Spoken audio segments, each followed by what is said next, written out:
Videos देखने के लिए सब्सक्राइब करें जनसत्ता.com, बेल आइकन दबाकर पाएं लेटेस्ट नोटिफिकेशंस।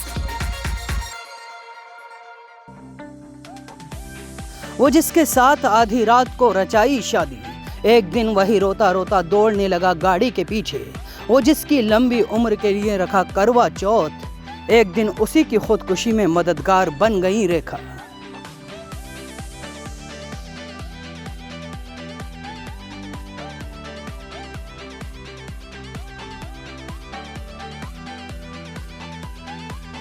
जी हाँ, सुनकर हैरानी होगी मगर ये सच है कि करोड़ों दिलों की मुस्कान रेखा अपने ही पूर्व पति मुकेश अग्रवाल की खुदकुशी में मददगार बन गई। मुकेश की मौत के साथ रेखा के इस अनजाने कनेक्शन से पर्दा हटाएं, उससे पहले जरा इन दोनों की लव स्टोरी पर एक नजर मार लेते हैं।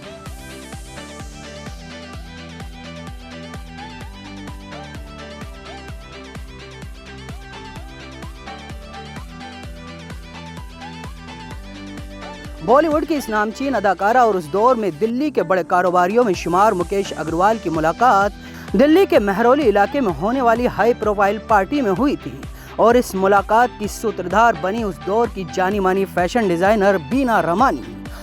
90 के दशक में बीना रमानी ऐसी पार्टियों की होस्ट हुआ करती थी। उनकी पार्टियों में दिल मिलते थे और टूटते भी थे। ये वही बीना रमानी हैं जिनकी एक पार्टी में जेसिका लाल की जान गई थी, मगर उस पर फिर किसी दिन चर्चा करेंगे, क्योंकि आज तो हमें उस राज से पर्दा हटाना है जो मुकेश अग्रवाल की खुदकुशी में रेखा की भागीदार का सच सामने लाने वाला है।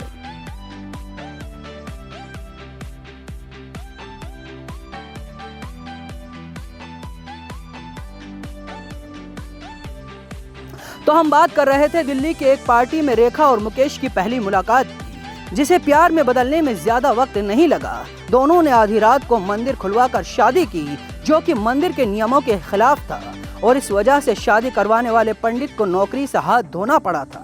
वरिष्ठ पत्रकार और लेखक यासिर उस्मान अपनी किताब रेखा कैसी पहेली जिंदगानी में लिखते हैं, शादी करके रेखा और मुकेश सीधा हेमा मालिनी के घर पहुंचे। उस समय धर्मेंद्र भी हेमा के साथ मौजूद थे। मुकेश को देखकर हेमा अपनी दोस्त रेखा को एक तरफ ले गई और पूछा कि तुम ये मत कहना कि इस आदमी से शादी कर ली है। जवाब हाँ में मिला तो हेमा का दूसरा सवाल था, क्या ये बहुत पैसे वाला है?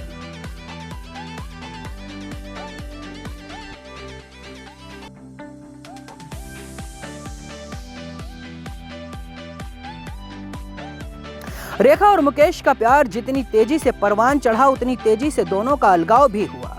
रेखा को जल्दी ही लगने लगा था कि मुकेश उन्हें एक ट्रॉफी की तरह इस्तेमाल कर रहे हैं। यासिर उस्मान लिखते हैं, मुकेश अक्सर रेखा से कभी जिद किया करते थे। एक बार तो राजीव गांधी के फार्म हाउस के बाहर गाड़ी रोककर मुकेश अड़ ही गए थे कि रेखा उन्हें अंदर ले चले, मगर रेखा हर बार ये कहकर टाल देती थी कि उन्हें मुकेश के बिजनेस में कोई दिलचस्पी नहीं है।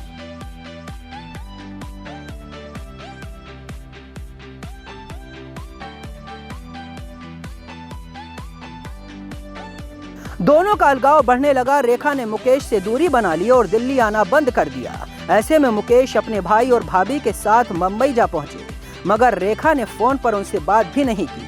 ऐसे में तीनों रेखा के बैंड स्टैंड वाले घर जा पहुंचे। यासिर उस्मान अपनी किताब रेखा कैसी पहेली जिंदगानी में लिखते हैं, मुकेश गार्ड से बात ही कर रहे थे कि रेखा वहां आ गई, मगर जैसे ही उनकी नजर मुकेश पर पड़ी वो कार में बैठकर वापस निकल गई। मुकेश रोते रोते गाड़ी के पीछे भागने लगे, मगर रेखा का दिल नहीं पसीजा। इस घटना का जिक्र मुकेश की भाभी ने फिल्म स्टार दीप्ति नवल में करते हुए कहा था कि उस रात बारिश हो रही थी और मुकेश पानी में भीगा हुआ रेखा की कार के पीछे भाग रहा था।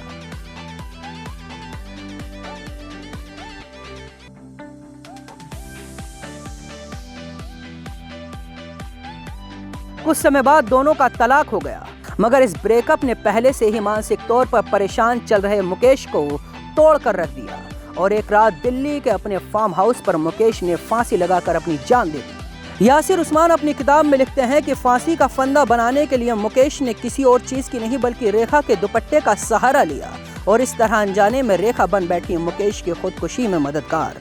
रेखा की ये कहानी आपको कैसी लगी हमें कमेंट सेक्शन में जरूर बताएं और देश और दुनिया की तमाम खबरों के लिए बने रहिए जनसत्ता के साथ।